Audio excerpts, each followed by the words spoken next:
दुश्मन समझ रहे थे मैं, अब कभी लौट के ना आऊंगा।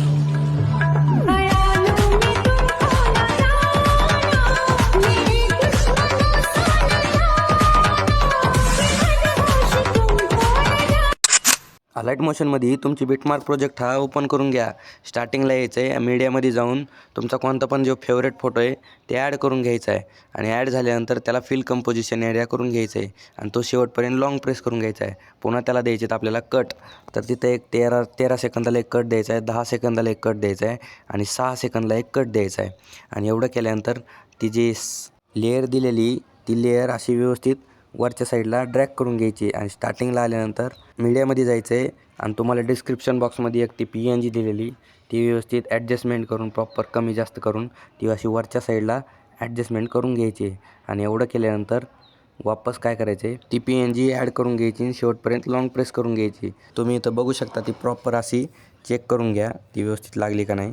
पुन्हा बॅक यायचं आहे, शेक इफेक्टमध्ये जायचं आहे आणि जो फर्स्ट लेअर आहे का त्याचं व्यवस्थित बघायचं आहे तुम्हाला, त्याची ॲडजस्टमेंट ती काय आहे तेच आपल्याला तिकडे अप्लाय करायचं आहे। त्यासाठी आपल्या वापस बिटमार्क प्रोजेक्टमध्ये जायचं आहे आणि तिथं गेल्यानंतर ब्लेंडिंग ऑपेसिटी आहे त्याला कलरमध्ये जाऊन ते शेवटचं आहे त्याला 75 त्याची इंटेन्सिटी 75 करून घ्यायची ॲडजस्टमेंट करून व्यवस्थित।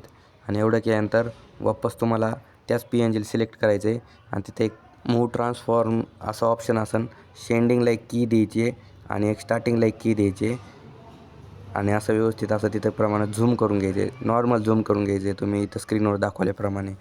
आणि एवढं केल्यानंतर फर्स्ट फ्रेमचं ते इफेक्ट रेडी आहे आणि आता इथं बघू शकता अप्लाय व्यवस्थित झालेला आहे। पुन्हा ते सेकंड नंबरच्या PNGसाठी तुम्हाला शेक इफेक्टमध्ये जाऊन घ्यायचं आहे आणि तिथं गेल्यानंतर तुमचा जो सेकंड नंबरचा जे PNGचा इफेक्ट कॉपी करायचा आहे आणि इफेक्ट कॉपी झाल्यानंतर वापस बिटमार्क प्रोजेक्टमध्ये यायचं आहे आणि तिथं आल्यानंतर तुमच्या सेकंड नंबरच्या याला तो इफेक्ट पेस्ट करायचा आहे। पुन्हा वापस इथं बघू शकता तुम्ही ते ॲडजस्टमेंट झालेलं आहे। पुन्हा वापस शेक इफेक्टमध्ये जायचं आहे आणि जो थर्ड नंबरचा शेक इफेक्ट आहे थर्ड PNGचा दिलेला त्या इफेक्ट कॉपी करायचा आहे।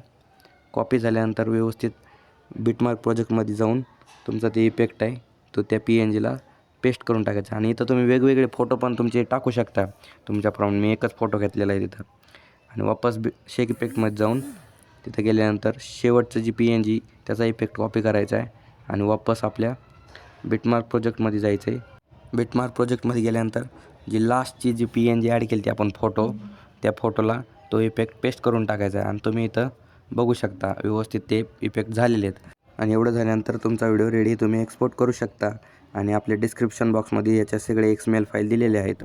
आणि अशाच एडिटिंग टिप्ससाठी तुमच्या भावाला सबस्क्राईब करून घ्या।